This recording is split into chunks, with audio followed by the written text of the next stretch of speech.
can build your very own crypto coin price ticker and stand to have on your desk and be able to check out crypto prices throughout the day.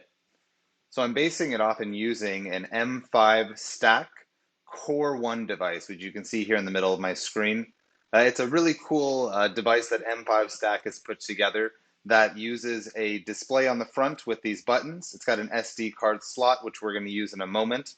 Has a battery on board, and so you can use it for a brief time without keeping it plugged in, as well as from the ESP32, both Bluetooth and Wi-Fi connectivity, we're just going to use to pull the internet and be able to pull back our crypto prices to display for us.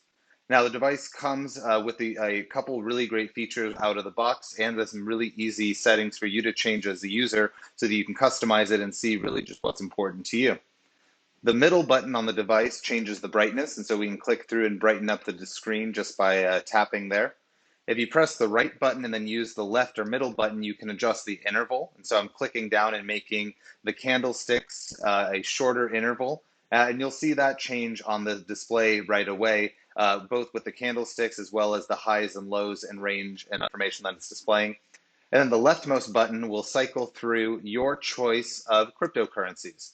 And so these are the original ones that come with the firmware when you're going to download it. And I'll put a link in the description for really everything you need.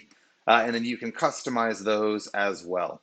And so the first thing I want to show you, or I guess the second thing that we're going to go with it is also this cool stand, which the file I'll provide in the description. And you can see that I'm actually 3D printing another one of coming out right now for my next device too.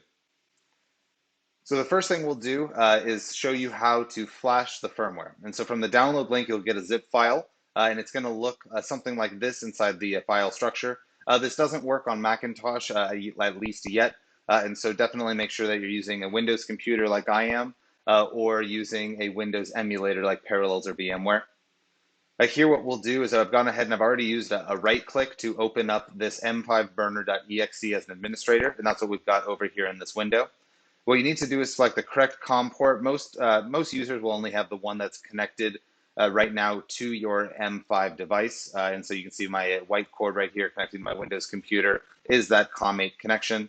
I'm actually going to bump up the baud and see if we can't do this at 921600 rate, which should be about 9 times faster than my test and burn a little bit quicker for this video.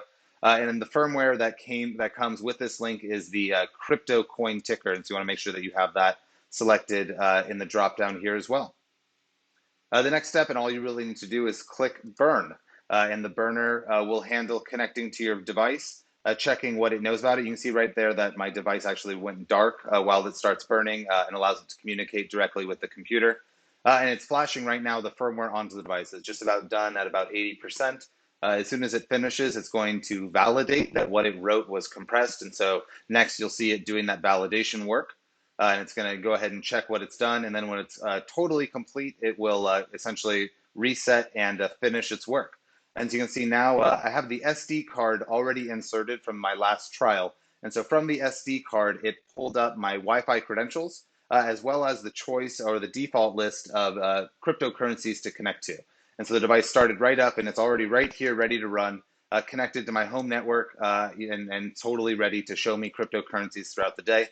We could easily mount it on this stand and put it somewhere convenient to see. Now, a couple of these cryptocurrencies I noticed when I was clicking through really just don't apply to me. I don't track them, or they're just not important. And so the next thing I'd like to show you is how you can customize what is displayed on the cryptocurrency device as a whole, and really what you can cycle through.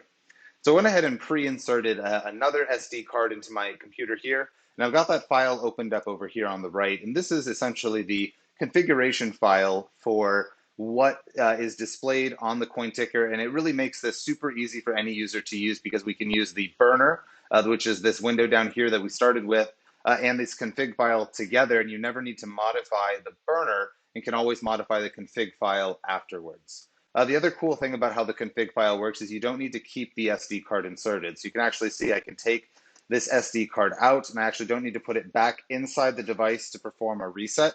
The device will restart and turn on and hold the previous configuration information from when it was last connected. You only need to insert the SD card when you want to make a change to the settings. And so you don't need to keep an SD card or use an SD card for each one of these devices you have. And if you're like me and you have quite a few of them and you're monitoring quite a few different cryptocurrencies at a time, you certainly can use the one setup device to configure all of your then M5Stack Core 1 devices to work the same. And so what we'll do is we'll go ahead and go over here, and I've actually already made a couple changes that you'll see are different than the default config you'll get from the download. I've kept things like the language and the language the same, but I did change the time zone. I'm over here on the Pacific Coast, and so I made my time zone a 4, and I left language as 0.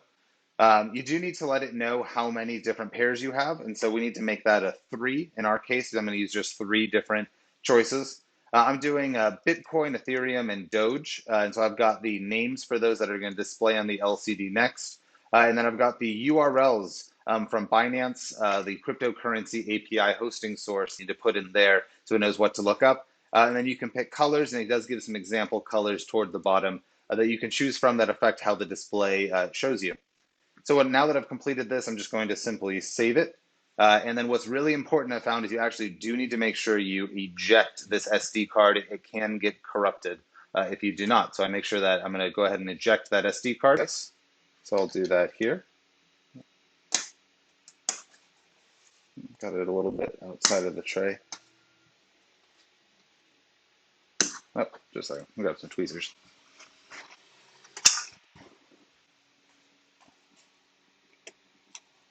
All right, finicky guy. Just a second. So I'd suggest when you do this at home, you do not tape your device to the table because it's making putting the SD card a little bit tricky. But there we go. That is something I've noticed they'd improved from the Core 1 device to the Core 2 device from M5Stack is that SD card slot a little bit narrower, a little bit harder to get it stuck in the way I just did. So we're going to go ahead and power cycle the device. Go ahead and press the red button here on the left to turn it off, and then press the button again to turn the device on.